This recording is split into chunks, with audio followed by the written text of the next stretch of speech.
নমস্কার। আজ আমি প্রতিবেদনমূলক কিছু কথা আপনাদের মাঝে তুলে ধরতে চাই।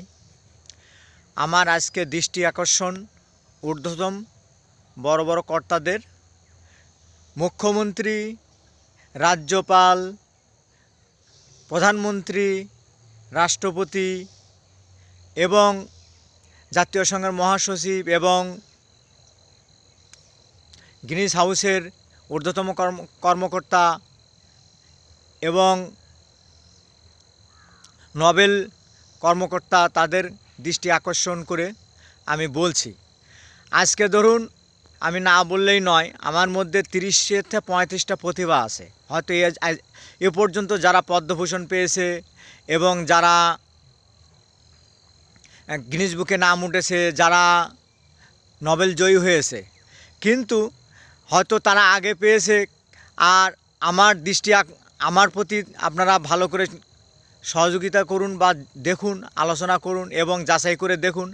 আমাদের বাগাসরা তরির সঙ্গের মাটি 400 মিটারের ট্রাকসার, আমাদের বাগাসরা তরির সঙ্গের মাঠে 400 মিটারের ট্রাকসার। সেখানে এই বয়সে আমি এর আগে 106 পাক দিয়েছি এবং গতকালকেও 55 পাক দিয়েছি এবং 30-এর ঊর্ধ্বে প্রতিভা। কিন্তু আপনার যাচাই করে দেখলে দেখা যাবে সবচেয়ে বেশি প্রতিভা থাকলে আমার মধ্যে আছে। কিন্তু হয়তো যার মধ্যে 2-1টা প্রতিভা আছে, সে হয়তো নোবেল, গিনিস, পদ্মভূষণ পাচ্ছে। কিন্তু আমার ব্যক্তিগতভাবে এটা আমার আকুল আবেদন, আপনারা যাচাই করে দেখুন, আমি বড় পুরস্কার পাওয়ার যোগ্য ব্যক্তি। যদি যাদের মধ্যে 1-2টা প্রতিভা বা হয়তো দেখা গেল শুধু একটা গান রিলে ছেড়ে দিয়ে সে ভাইরাল হচ্ছে, আর আমার মধ্যে এত প্রতিভা থাকা সত্ত্বেও কি কোনো একটা হাইলাইট করার মতন আপনারা কোনো ব্যবস্থা করবেন না? তাহলে যাদের প্রতিভা আছে তাদের কি মাটির তলায় ফেলে পিষে মারবেন? আর যদি এইভাবে প্রতিভা যদি তুলে না ধরেন, তাহলে মানুষ বলবে জ্ঞানহীনের পরিচয় পাওয়া যাবে। কিন্তু যদি আপনারা এই প্রতিভাকে তুলে যদি ধরতে না পারেন, তাহলে একটা সাধারণ যার মধ্যে কোনো কিছু নেই, সে বা অল্প কিছু আছে, তাকে তুলে ধরছেন।